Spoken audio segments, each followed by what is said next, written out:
দেখো আমাদের ঘরে মাস্টার চলে এসছে পড়াতে। মাস্টার না স্যার। হ্যাঁ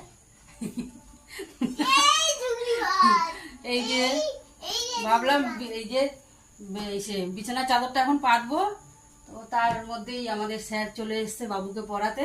এই যে আর মানে বিছানার চাদরটা আর পাতা হলো না, স্যার চলে এসছে পড়াতে, আর কি করা যাবে। এই যে আর বাবু দেখো মানে মোটেও পড়ে না, খালি হাসে বেশি, তাই তো বাবু? হাসিস তো বেশি।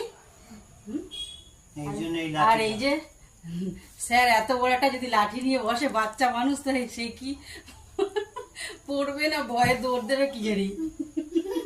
দেখে তো আমারই ভয় লাগছে, এত বড় লাঠি। এই দেখো তাও ভয় পায়, এত বড় লাঠি নিয়ে বসে আছে, তবুও ভয় নেই শরীরে, একটু ভয় পায় না, একটুও ভয় পায় না।